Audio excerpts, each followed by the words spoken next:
Let me tell you about an email I received recently from a professional business colleague. We were talking about doing some work together, and she was assuring me that everything was going to get done on time and that she would do everything that they were promising they would do. The email ended with, "I will," and this is how it looked.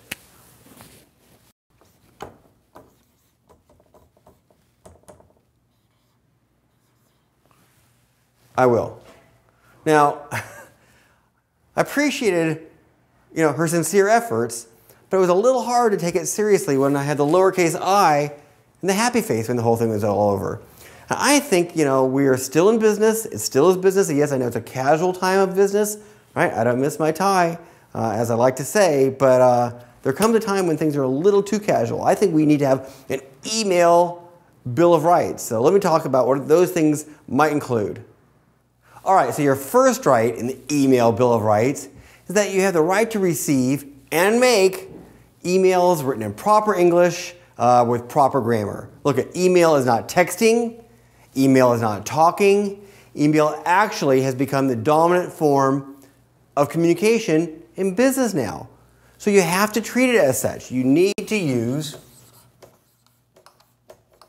proper grammar, proper English, so that people take you seriously. Now, do you have to do this all the time? Well, of course not. If you know someone very well, you don't need to. If you're in the middle of a long thread back and forth, you don't need to.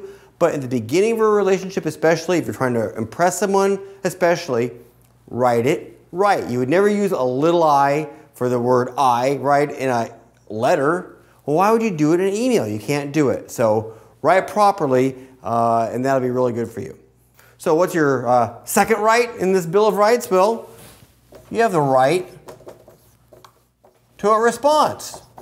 And not just any response, but a fairly prompt response. Now, what does prompt mean? Well, it depends on the situation, again, of course, but maybe 24 hours. It also means you should give responses within a proper time frame. You know what it's like when you write someone an email and you don't hear back from them for a week. Did they get it? Did they not get it? Boy, making sure, even if you can't give a full answer to whatever is being discussed, just to say, hey, it's going to take me a few days to get back to you, not a bad idea. What's your third right? It's an important one. I really like it a lot. You have the right to take your time. The right to take your time. Now, did I say you need to respond promptly? Yes.